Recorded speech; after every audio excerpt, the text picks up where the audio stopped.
She hands it off to Jackson. Jackson uses the screen, lost the handle, bounce pass to Plum. Plum loses it, regains it, throws it up for grabs. Grabbed by Boston out of the sky, and we're going to have a foul here. No, a timeout taken by Indiana. What I love the most about this squad is that, just like O said, like we instill confidence, the coach instills confidence that any shot you take, shoot it with confidence because we trust you and we trust that you're going to make it. And I feel like that's just really helped us down the line because no matter who comes in, no matter who steps up, we're all just really happy for each other. So Aliyah Boston said something after the game that got all the Fever fans talking. But get this, she didn't just say it, she absolutely showed it. This whole season, Indiana's been hammered by injuries, right? Yet she still went off with 22 points, 11 rebounds, and a career-high 6 steals. And to top it all off, she made the game-sealing stop. What did she actually mean by those words? We're gonna dive into that. Because her post-game quote might be the secret to understanding how the Fever grabbed their most crucial win all year. Even with injuries piling up and things feeling a bit shaky, one unexpected player totally sparked them to close out LA. We're gonna break down how this victory changed everything for Indiana's season. Fever dub! Bow, bow, bow! Hell yeah! I mean, how do you even win when half your team is just sitting on the bench in street clothes? That's the huge question everyone was asking as Indiana rolled into Los Angeles. Caitlin Clark was sidelined, Sophie Cunningham was out, Sydney Colson and Erica McDonald were unavailable. That's 4 guards, 4 key playmakers, 4 voices totally missing from the rotation. For most teams, that's basically a death sentence, especially in a game that means so much for the playoffs. But the Fever, they just couldn't give up. They walked in there with absolutely nothing to rely on, except their pure grit and belief in whoever was still standing. About the resilient, nature of our team, I think one other thing that sometimes goes missed is just the character of these women, right? Especially this group that's been here, that's gone through all of this, and then the ones that we brought in with O and Che and AP. I mean, these are women who care about winning. These are women who care about one another. These are women who sacrifice every single day. Plus, it wasn't just about who was on the injury list. This wasn't some random game in the middle of August. The Sparks weren't just any opponent either. They had actually beaten Indiana every single time they played this year. Steph mentioned, whenever she sees you with the 2 black eyes, she smiles in a way because it just exemplifies your toughness. Do you feel tough in these kinds of situations with these 2 black eyes? I mean, that's what people keep telling me. Every time she sees me, she smiles and then she says, "I'm so sorry." I'm like, "You don't need to be sorry. This is what it is." And when I'm playing, like, I forget about it, and then I go and look at the mirror. I'm like, "Oh shit, they're still there."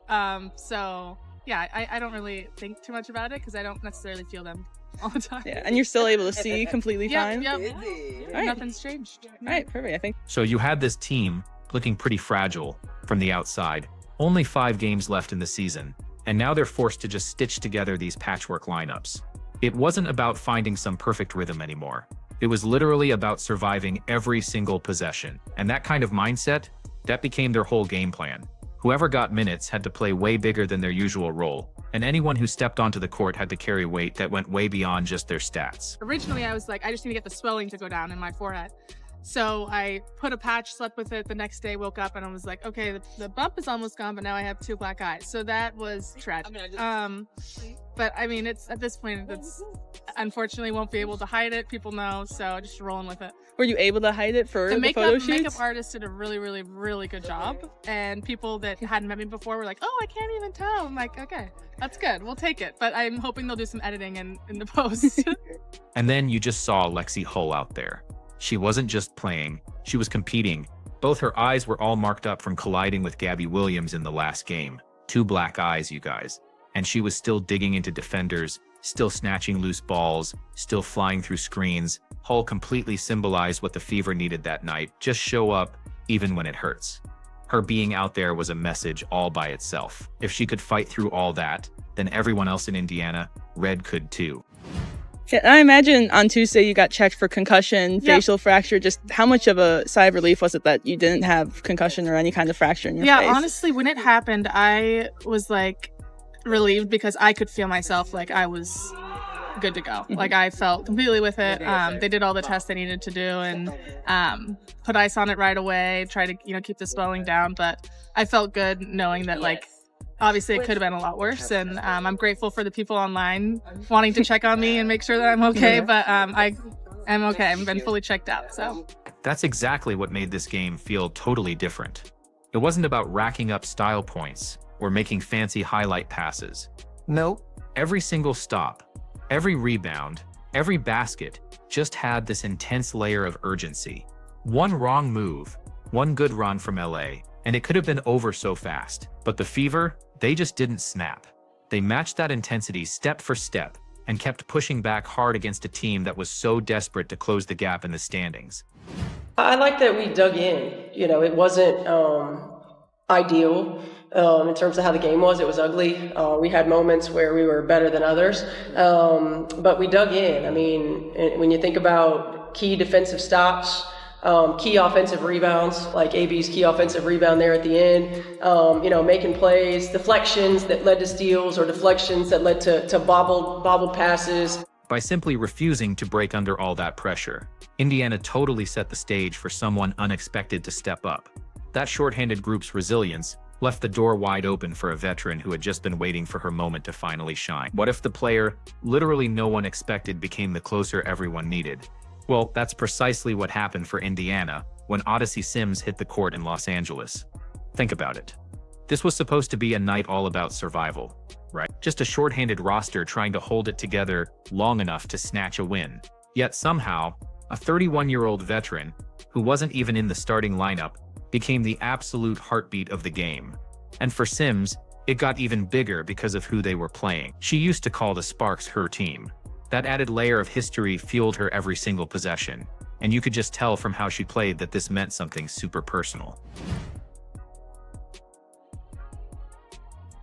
Sims left open for three. She got it.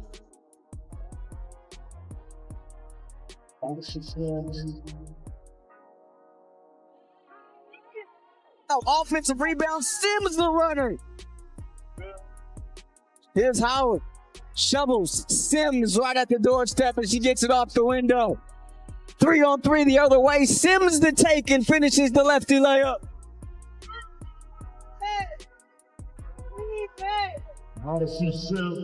Honestly, at this point in her career, most people just don't expect a backup guard to carry an entire offense.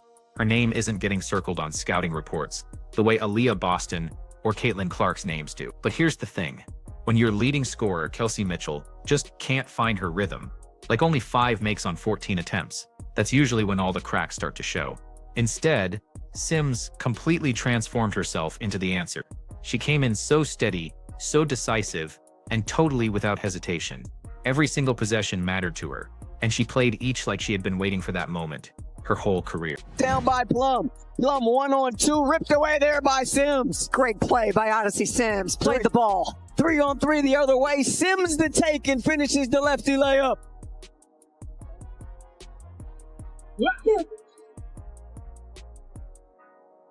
Look, her numbers tell part of the story, but it's really only a piece of it.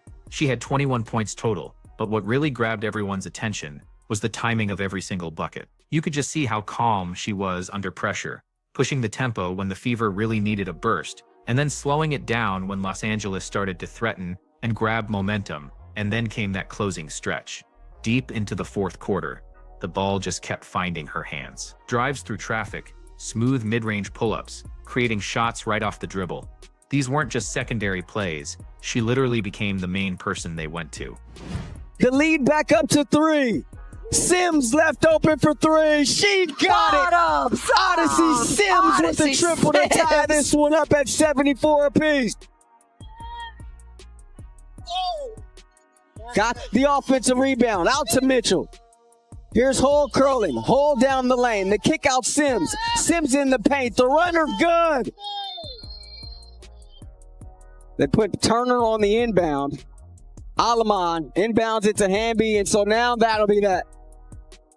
So the defining moment, the real one, arrived with only 13.6 seconds left on the clock. Indiana was just clinging to a chance.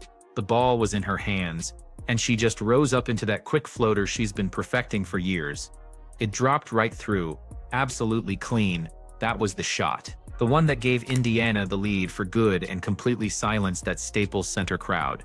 You could just feel this huge emotional weight lift off the Fever as she ran back down the floor, her arms calm, her face clear, almost like she just knew this was her moment, her specific move to make. Yeah, honestly, 5 straight points for you to help take the lead at the end of the game. Just what was that mindset for you in those final seconds? I mean, I didn't shoot the ball well from the 3. I was over before I made that shot, but I mean, I didn't lose confidence. I think my teammates did a great job, along with the coaches, just constantly talking to me. They weren't worried about my missed shots. It just came down to continue to play. They believe in me so much, so that helped me. And when I shot it, I was open. It was one of those do or die. It went in, and I was excited about that. Like I said, I was open from the 3, but we got the W, so it feels great. Later, when all the microphones came out, Sims just said something she truly lives by. If you stay ready, you don't have to get ready. That one line totally summed up everything about Indiana's night. No excuses, no panic at all. Just always being ready for whatever unexpected challenge comes your way. And because of Odyssey Sims, the Fever walked out of there with way more than just a win. They walked out with actual proof that resilience isn't just some motivational saying. Just going up just like the last few years, just up and down, in the league, out the league, hardship, contract being cut, all of that stuff. Really doesn't matter. I think I'm a human definition of if you stay ready, you don't have to get ready. I think every opportunity that has been given to me, I'm taking full advantage of it. These are opportunities that you can't let slip away. You never know what tomorrow brings. You never know. You be on the team one day, go on the next day. So just being able to come in and just stay ready, have my energy flow to my teammates, and just be positive. Like I said, I'm with it. But here's the thing. As strong as Odyssey Sims was, she definitely wasn't alone out there. Standing right beside her was the true anchor of the Fever's identity. Aliyah Boston. Not only did she dominate the game, but she also delivered a message that still has fans buzzing about what's next. Sparks started the game on a 7-0 run. Here's Mitchell. Right back to Boston. And unable to get that one, but follows her on. Cameron Brink and Ray Burrell going to be checking in next time there's a stoppage for LA. Here's Turner in traffic, and she gets it up off the window. Beautiful pass from Boston. 7 on the shot clock. Mitchell turning the corner. Jump stop in the lane, loses the ball. Brink throws it right to ball. All game long, Aliyah Boston's actions just built up to one final question. What exactly did she mean when she dropped that little hint after the buzzer? Because if you really watched her closely, it looked like she was already answering it with how she played. She didn't just fill up the box score. She absolutely stamped her presence onto every single part of that game. We're talking 22 points, just powering the offense. Then 11 rebounds, muscling right through the Sparks front court, plus 4 assists, keeping the ball moving, and then 6 steals, the highest she's ever had. That kind of combo usually doesn't come from one player in one night, but Boston carried both ends of the floor without even blinking. Julie Alamam, 5 points here tonight. They go high-low, and Boston the beneficiary. And that's the 18th point off of a Sparks turnover. Hamby the crossover. Hamby rejected there by Boston. Here's Mitchell, always dangerous with the ball in her hands. Finds Boston's free throw line. Boston against Hamby, jump hook, gets... And get this, the defining moment came with so little time left on the clock. You probably almost missed it. We're talking just 1.9 seconds left. Los Angeles was totally desperate for one last chance. And Boston, she read the play absolutely perfectly. She reached in, ripped that ball clean away, and just ended it right there on the spot. No drama, no last-second scramble, just a superstar shutting the door. To Jackson. Jackson uses the screen, lost the handle, bounce pass to Plum. Plum loses it, regains it, throws it up for grabs. Grabbed by Boston out of the sky, and we're going to have a foul here. No, a timeout taken by Indiana. Right after that, though, all the cameras turned right to her. Reporters started asking about how this team fought so hard, and that's when her message really started to spread. Everyone wanted to know, what was that quote all about? They were basically asking, but tonight you guys showed resilience. right? Coming back and just having that great floater for the win. Can you guys just talk about the camaraderie, everything that's happened with the team, the injuries, and just how you guys have been able to coalesce as one cohesive unit despite all of everything that's happened? Yeah, honestly, I think from the start of our season, we talked about a season's not going to be perfect, and if something happens, next woman up. And I feel like that's really been the story of our season. With everything that's happened, people we've added, no matter how late in the season, it's been next woman up. The answer she gave was super simple, but man, did it resonate. Boston basically praised the Fever for their next woman up approach. It's that belief that if one player goes down, everyone else just leans in even harder. And that's not just some throwaway phrase either. She had just done it herself, carrying a massive load while still trusting her teammates in all those critical possessions. But beyond just her, this game was living, breathing proof of their team culture. We have a deep team that a lot of people, a lot of players on our team could be playing and they're not. And that's a tribute to our depth, certainly, but also sometimes everybody wants to play, right? And I think the selfless nature of this group just can't be overstated. And that's why we're able to be in positions like this that we're able to be in. Think about Lexi Hull again. Her face was bruised, eyes darkened from that collision in the last game, yet she still charged through screens, dove after loose balls, and just kept defending with that same crazy intensity. Then look at Aerial Powers, sparking the offense and bringing energy off the bench like nothing was going to slow her down. You put all those moments together, and you see Boston's words just playing out in real time. Her leadership is truly the glue keeping Indiana steady. The points and steals show up in the stat sheet, sure, but her influence goes so much further. When she keeps saying next woman up, it sends a clear message that no injury, no setback, no tough losing streak defines this roster. It's about having confidence that whoever is on the floor deserves to be there and can absolutely finish the job. And that kind of identity means so much more than just motivational speeches. This win in Los Angeles locked Indiana into 6th place for now, giving them a bit of a cushion over Seattle, while pushing the Sparks further back. A playoff spot feels a lot more secure, not because of some lucky shot, but because of a full team that believes in the exact mindset Boston described. Oh, on the hit ahead. Looking for Howard short corner, attacking against. Okay. Oh, what a spin move there. Spin cycle, rinse everything there from Natasha Howard. From here, though, the attention totally shifts again. Everyone saw Boston's amazing leadership. Now, the biggest question still hanging around is all about the one star who hasn't returned yet. The name fans literally cannot stop bringing up Caitlin Clark. But listen, there's one player who wasn't on the court tonight that has every single fan asking the same exact question. When? When is Caitlin Clark finally coming back? She's been sidelined with that groin injury for weeks, missing a whopping 17 straight games, and yet now there's this little spark of hope. For the first time in what feels like forever, she's actually back in practice gear. She's out there in team shoot-arounds, warming up pre-game and moving around with the group. It's not full game action yet, but it's the closest she's looked to herself since she went down. Nice roll.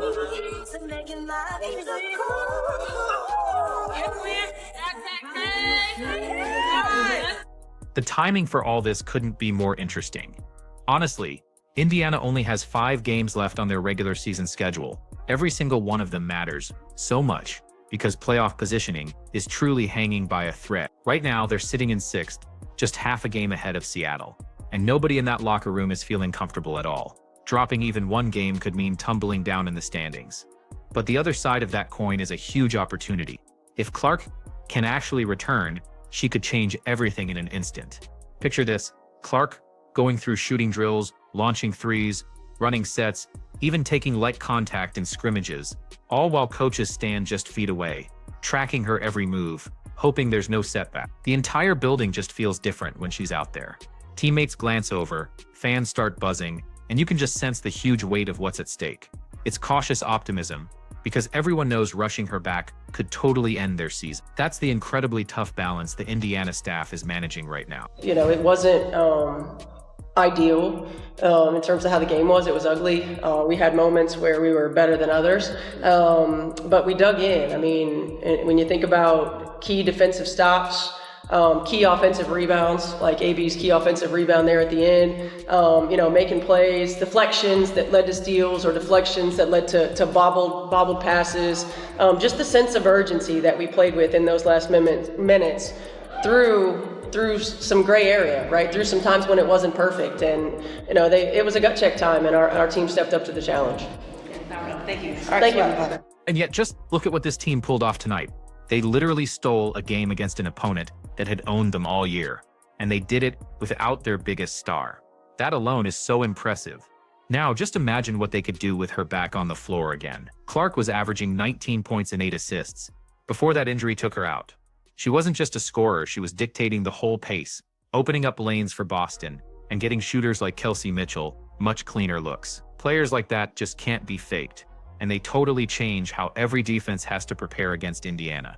This victory proved the Fever can survive without her, but the thought of adding Clark's incredible playmaking back into the mix makes them something way more than just survivors. Suddenly, the conversation shifts from, can they just hang on, to, can they actually make some serious noise if they get to the playoffs? It's still uncertain, and the risk of aggravating that groin injury is definitely still there. But with only days left before the postseason kicks off, Clark's return could totally flip Indiana into legitimate contenders overnight. Good job, ladies!